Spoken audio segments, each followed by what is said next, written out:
Welcome to Ideas to Human Better podcast. My name is Eva Payne and I am your host. I am so excited to be here and I'm so excited that you're coming on this ride with me. So here we go. Hey everyone. Okay, so on this episode of Ideas to Human Better, I first want to talk about why I'm doing this.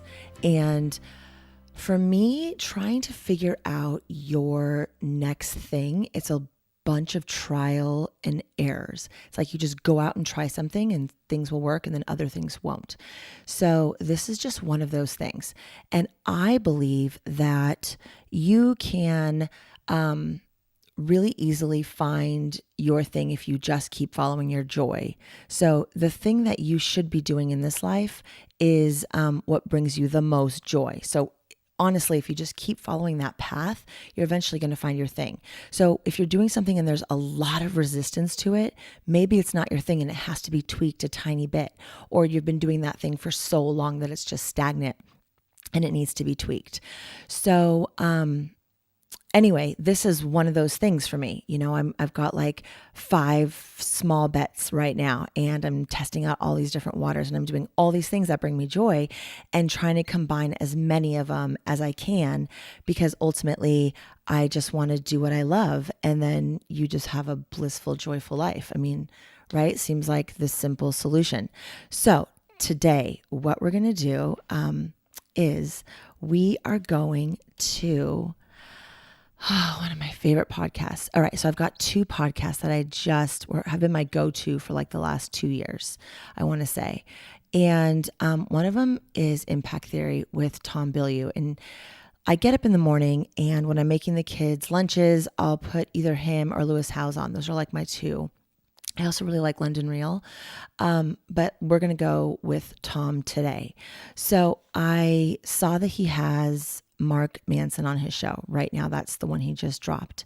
And I'm pretty much up to date. I've almost watched every single one of their episodes that are out there. And so I kind of just follow along. You know, I'm just like a dedicated viewer.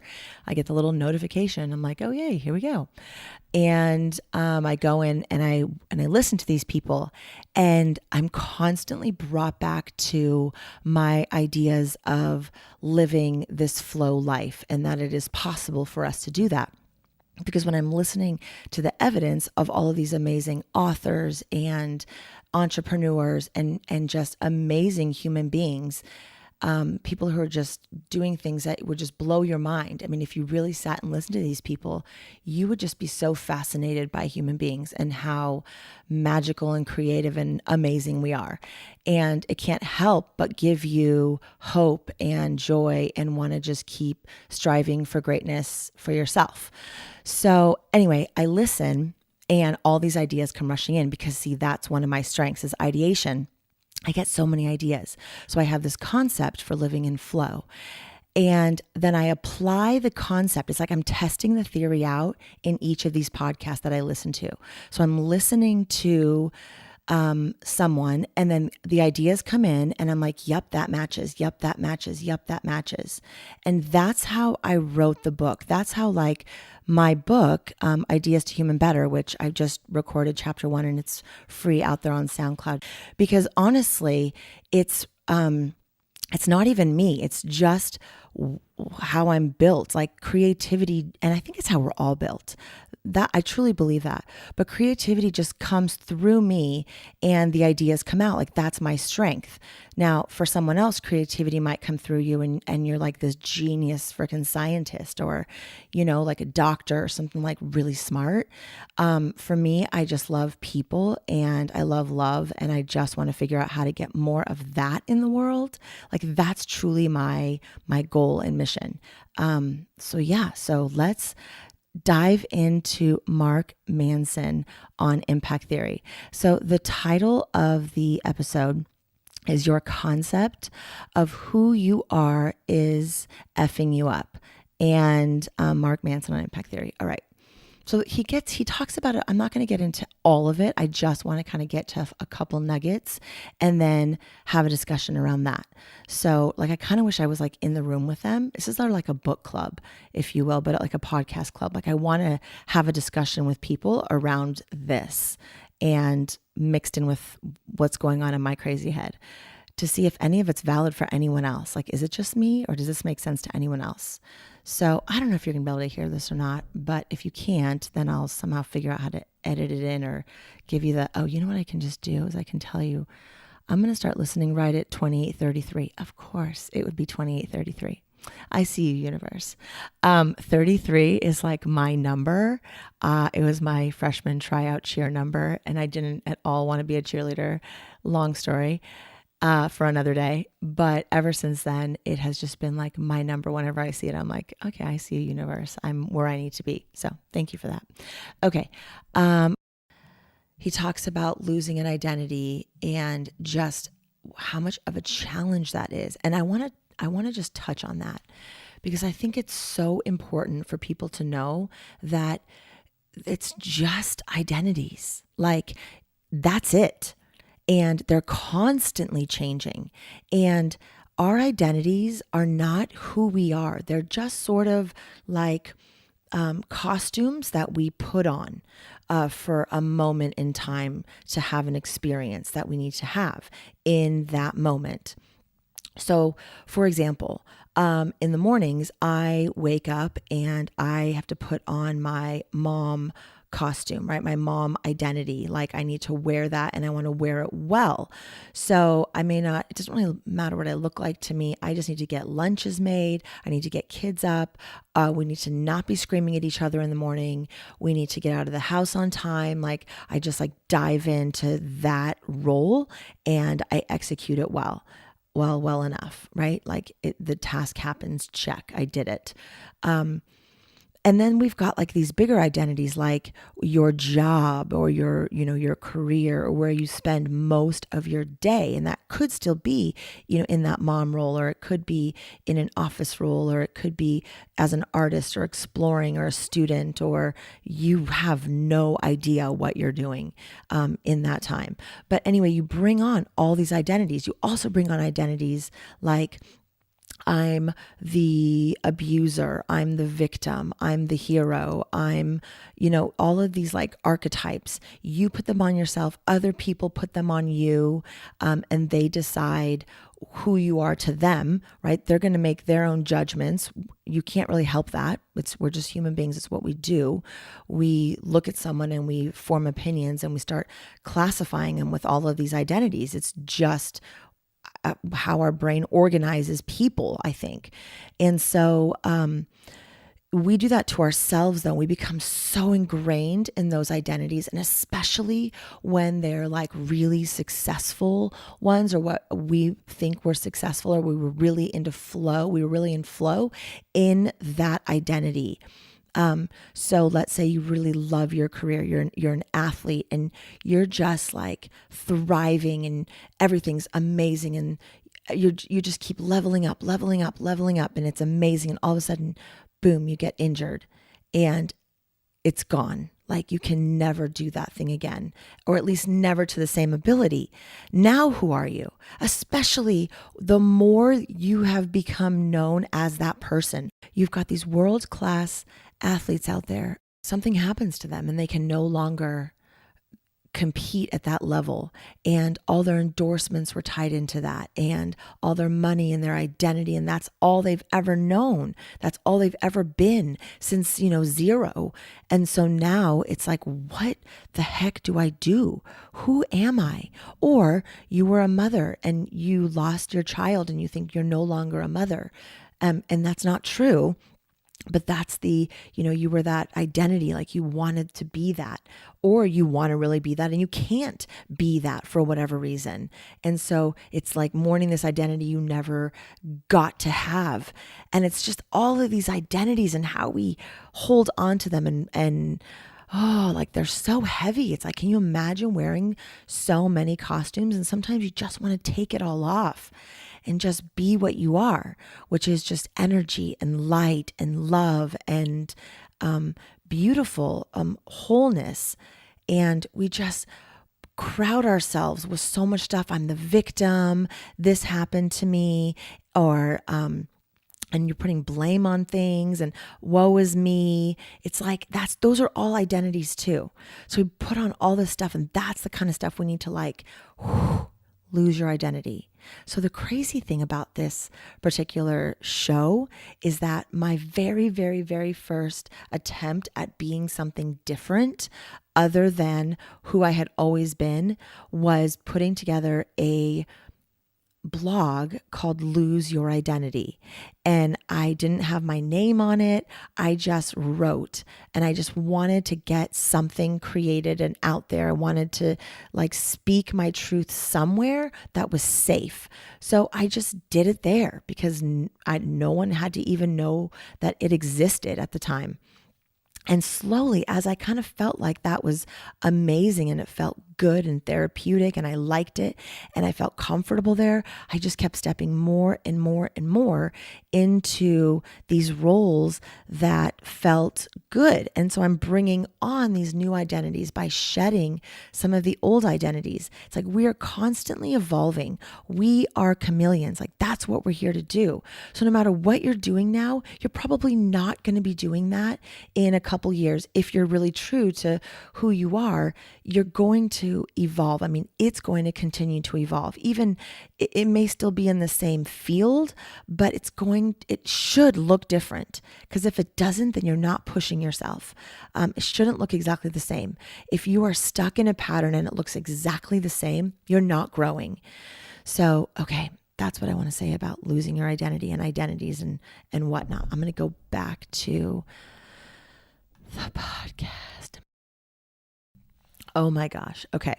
So Tom's asking Mark, how do you help people to know what their thing is, like where to go? Okay. So now you've shed all this, you've shed these identities and now you're like ready to bloom. Okay. Where do you go? Well, just like I was saying, you just have to go with the flow. You're following life's opportunities wholeheartedly. That's what flow stands for. Following life's opportunities wholeheartedly. Opportunities are all around you. You just have to say yes to them. You have to start stepping towards the things that light your heart and soul on fire. Those things that you're super excited about or curious about or want to learn more about. Start stepping towards those things and miraculous things are going to happen in your life. For example, the Flow Life funnel. And what that is the way for you to figure out what you should be doing in this life. I mean, essentially, that's what it is. It's how do you find the most joy in this life? And when I listen to these various podcasts that I've listened to, when I've done the research, this is what it all comes down to. And I can also apply this to my own life because at 21 years old, I started a nonprofit and I ran that nonprofit successfully for the last 21 years. So I've had, and maybe not always perfectly, so I've learned a lot as well. But this Flow Life funnel really works. And I'm going to explain it to you today. And I hope that something in here resonates with you. Take what works and ditch the rest. If you don't understand what I'm saying, please ask me, send me a direct message, ask me. I would love to help explain it further for you. I think it really is an answer to helping people who are, who've lost their identity or are trying to create a new identity. For people who, you think your life's going one way and something happens and now you're going to go another way. Or you just graduated from high school and you're like, what the heck do I want to do with my life? Or college or wherever you've been doing the same thing and you just don't feel fulfilled. So I think this is, a solution. I'm not saying it's the solution, but I think it's a solution, or at least something to ponder, and maybe someone out there can even make it better. I'm open to that. Okay, so this is what I have discovered or just put together. Several things you need to know about yourself. You need to know what your interests are. It is vital that you know what you are interested in. Your interests stem back to when you were just itty bitty. Go back to how you spent your free time. What were the things that you were curious about? Where did you find yourself on a Saturday afternoon? What were you doing? Who were you with? Were you having Were you experiencing joy? Think about those times in childhood where you were really happy. What kind of activities were you surrounding yourself in, and people and all of that? Go back that far. It's really, really important for you to not forget that part of yourself. Also think about all the things along the way that have piqued your curiosity that you thought, gosh, I wonder if I would ever want to do that. Or that kind of sounds interesting. I'd like to take a class like that. Or what would that be like to jump out of an airplane? Or what would that be like to go scuba diving or take that painting class? Or start that thing that I've always thought about starting, or collecting that thing, or discovering more about XYZ topic. Okay. So you should have this giant pool of interests, and it's sort of always coming in and out. Think about these things as like a plate of food. So you've got your interests as like one section of your plate, and you're taking things in and you're putting new things on. You like certain things, you don't like certain things, but that's constantly moving, that aspect of your life. Okay, so you've got a plethora of things in your interest box. Okay, now think about what your strengths are. Your strengths are things that you were born with. They are innate in you. They could be physique things. It could be part of your DNA. It could be part of just the makeup of your brain, like how your brain is wired and structured. You're able to think in a certain way, or you've had this ability to be. Think of an adjective. What adjectives best describe you since you were little? We're going back to when you were little. Have you always been a leader? Have you always had courage? Have you always been creative and just really wanting to explore? Have you always been a thinker? What are the adjectives that describe you? Those are your strengths, and you want to nurture those things. Like, you're going to be really exceptional at those things because you're already hardwired for them. So spend time nurturing your strengths. Okay. Moving on to the third attribute. So you've got your interests, you've got your strengths. Now let's talk about your talents. I want you to think about what you are super talented in.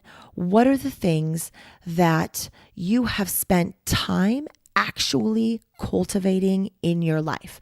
There are going to be things that you have just spent time doing, and you've built up this ability within you. So you need to think about what those things are and how you can put those to use. So maybe you're really good at computers or video games, or maybe you're really good at math because, man, you've taken an awful lot of math classes. Maybe you're really good at business, or maybe you're going to running or athleticism. You're going to have things that you have just spent time cultivating. And those can also be adjectives. Okay. So what are the things that you've just spent time doing? Like, I've run a nonprofit for 20 years. I've spent time in radio. I know how those systems work. I have spent time helping people and life coaching people. I know how to do that. So think about those things that you've actually just spent time cultivating. Okay. So now that we have looked at what your interests are, we've looked at what your strengths are, we have looked at what your talents are. And remember, all of these things are adaptable and moldable and work together. They're not working in resistance to each other. So you're looking for like the common denominator in each of these things. How can these things be pieced together like a puzzle? Because that's where you're going to find your passion. Okay, so your passion's going to come from the intertwining of your interests, your strengths, and your talents, because you're going to be passionate about things that you're good at. I mean, you might be passionate about things you're not good at, like maybe you really like watching football, but you could never really play it. I know that's true for a lot of guys. That doesn't mean that you can't have some sort of job or career or spend time doing something in that field. It just means you're not going to be the one actually playing the sport, right? Like maybe you are the commentator because you just know it so well. And when you were younger, you were really, really good at football, but then you got injured and, you could never realize that dream. So you spent time cultivating it. You understand the sport. you have strengths in it, you have a huge amount of interest, and you keep wanting to get more information about it. So that cultivates a passion. So think about what that is for you. There are going to be these through lines through your interest, strengths, and talents that are going to cultivate into your passion. Okay, so now you know what you're passionate about. Like for me, I'm super passionate about helping people.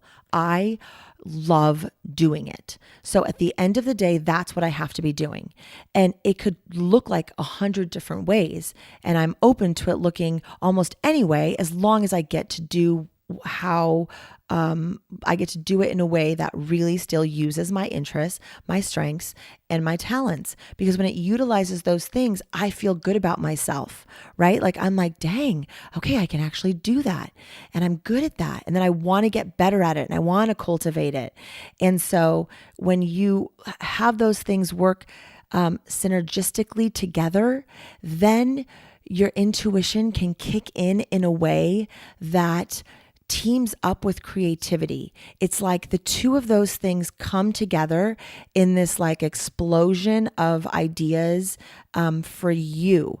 And you can start to follow those things. That's when like you start seeing these weird synchronicities or things start happening in your life and connections start to be made and ideas like start to come together. And this flow starts to happen. So that's when you're following life's opportunities wholeheartedly. You think, I don't know, I'm so passionate about XYZ that I don't care if I look like an idiot. I'm willing to try it and risk it because I care about it. Now, that's when fear steps in. Fear wants to come in like right then. It wants to like stop you. It wants to be like, no, no, no.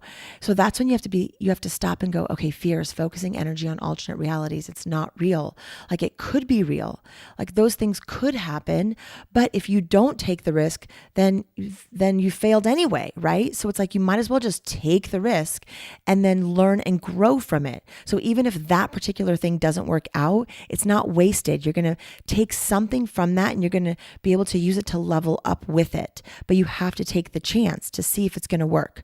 Okay, so intuition and creativity come together and they have this like little magical dance, and you're going to start to get ideas, and you just have to start to lay bricks towards whatever that vision is, even if it's just foggy and hazy and you're not sure and you just kind of see it, right? Like you're going towards something that you value, something that you're excited about, something that you're building towards. It's like this thing. When you wake up in the morning, you're excited for your day. That's how it should feel. And if it doesn't feel that way, then you're not quite there yet. And that's okay. Then you're still in like the figuring it out, molding phase. And it's so great to just have patience and let it unfold, because once it kicks in and the right synchronicities, the right collaborations, you're being open to whatever it can look like. Once that all starts to just roll, then you're going with life, and it feels so good and amazing, even when the hard things come in, and they will still come in. There's still challenges. It's not like this is all like roses and cupcakes and unicorns. I mean, I wish, but there's enough of that when the crap comes, you're just like, or someone's like, well, I don't believe in you. You're like, then just move it to the side, please. Right? Like it's easy for you to stay focused when you have passion behind you. Passion's like the push. Passion pushes you towards your goal. And then your intuition and creativity can like grab hold of it. It's like you kind of turn it over. You just go, okay, here, creativity. That's why when I wrote the book, I said, it's by Eva Payne, and That Which Is Creativity, because honestly, I just sat down and was like, let's go. And I would type until I felt the inspiration gone, and then I was just done. And then I went back the next time and just typed until I was ready and done, and then I was done. And I just did that for a few months, and then all of a sudden this book was done. And I didn't have a plan, which maybe wasn't the smartest thing, but I just went with it, and it actually is coherent and it makes sense. But the thing is, I didn't just sit down and randomly do it, because I spent the last 3 years actually 4 almost now, really trying to understand flow, really, really, really trying to understand how this works so I could write about it and I could just have it flow out of me. And that's why I was able to do it. It did just come out really quick, but that's because I spent so much time cultivating this dream of trying to figure out what the heck flow is and how we can all live it. Like that was my goal. And now I know. So now I'm trying to figure out, well, how do I teach it? So that's why I'm here. That's why what I'm doing is I'm testing my model. And so I need you to go out and try this thing. And I need you to come back and say, Eva, this didn't work. Because together we're going to be able to figure this out. And we're going to be able to help a lot of people live this flow life. I mean, living in flow is possible for everyone. Okay, I digress. So creativity, intuition come together. You get fabulous, crazy ideas. Write them down. Don't let them just come pass through you. Somehow document it and then go with the one that brings you the most joy and start laying bricks. Every day, just take one baby step or one big step, whatever you feel you're able to handle towards that thing. And eventually you'll just have more of a pull and a push and a desire to go down that road than any other road. Okay. So how do you know what to do with your passion, with your intuition, with all these ideas? How do you know it's going to be successful? This is how you know, because you are going to be filling a need. You're going to be filling a need. It's not about you. Like it's not about the selfie. It's not about me. It's not about the fame. It's not about the glory. If that's what it is about for you, then it is a forced flow. You can still get there. This model will still work for you, but you're going to get there and go, why am I not happy? Why am I not happy? It's because you're not filling a need. You're doing it for the wrong reasons. Like your why isn't deep enough. It isn't backed by your passion, your interests, your strengths, your talents, your intuition and creativity. Those things are not working for you. You just pushed to get there. So you really have to think about what need can you fill organically. And then once you start doing that just by being you, just by showing up as you, oh my gosh, your belief in yourself skyrockets. Because what'll start to happen is you're going to get a text message. You're going to get someone's going to recognize what you're doing, even if it's from a distance, or you're going to feel so good about it. You're just going to know intuitively that that's exactly what you need to be doing. You're just going to be so on fire inside, like knowing that that's what lights you up, that's going to create the belief. So once you see a need that you can fill by utilizing everything that is you, by utilizing your essence, you have to have belief. Now, belief can come from yourself or it can come from someone else. So like your parents can believe in you, or you could get that message from someone, a text message like, wow, what you said today really inspired me. Thank you so much. Like, dang, okay, that's great. Maybe I need to keep going. Or, you figure out that invention, or you help bring in that extra revenue that you didn't think was possible. Like you're going to hit a milestone. Something is going to happen that you're going to hit these small successes, and that's what's going to create belief. So you have to be successful within this model for you to want to keep going through it. So belief has to be there. And if you can't believe in yourself, find someone who believes in you, find a mentor, find someone when you can't believe in yourself. And then when you can finally start to believe in yourself, the other people are just like sprinkles, it's just like decoration. And that's not what you're living for. That's not what you're doing it for. Like that's just the extra joy that you get to have. You're really doing it because you believe it's where you're meant to be. Like, at your soul, it's what you're supposed to be doing, and you are loving it. You're waking up every day so super excited. Like that's what it should feel like. And when it starts to feel stagnant, we just kind of mix it up a little bit, because life shouldn't be lived feeling stagnant.